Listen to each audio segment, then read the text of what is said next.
I'm sure my kids introduced themselves loudly in the corner back there. So when I think about the young girl who got pregnant at 18, I could hardly believe that it was me.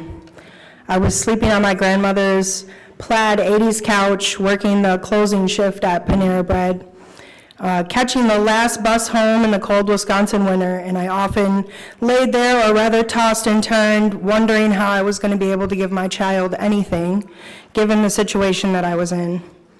I didn't take school very seriously, and after moving around most of my life, always changing schools and living with different relatives, I gave up on myself, and I had no idea what I was going to do.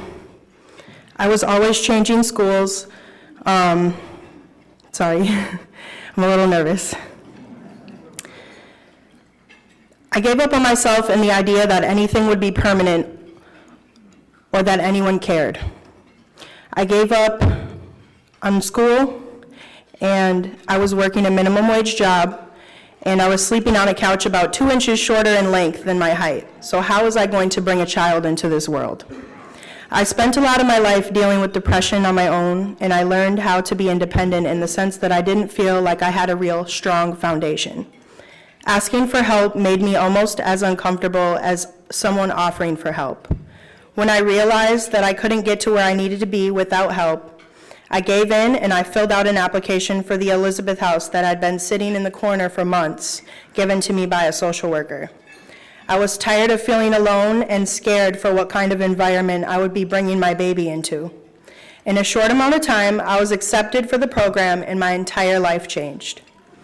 I lived at the Elizabeth House from September of 2017 to July 2018, and in this time, I reconnected with God, became educated and prepared in the best way on motherhood, created lifelong memories and relationships, learned how to budget, create a resume, and other life skills, as well as earn my diploma, all before I met my beautiful daughter, Elena.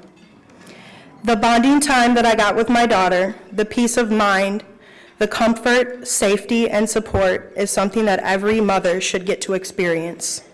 I felt saved and loved, and I knew that because I finally reached out and accepted help, that my daughter would never have to know the struggles of instability that I knew too well.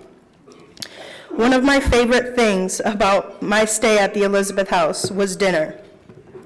I didn't have too many memories of eating healthy meals with my family or talking about how everyone's day was over a hot plate. So to say that I appreciated every single meal would be an understatement. To be able to make a delicious dinner, have great conversation, even cleaning up afterwards and making sure that the chores got done, made me feel like I had a family and a home for life. I wish that I could find the words to describe how grateful I am for every single person that I connected with, including the mothers, some of who I am still great friends with today, 5 years later. A lot of my success and growth is because of my family at the Elizabeth House. I am now a mother of 3 beautiful children, and I can confidently say that I am the best mother that I can be to my children because of the tools and the resources that I was given. Through everything that I was able to overcome, the most important thing that I learned from this experience is that it's okay to ask for help, and you should always accept help when someone genuinely wants to.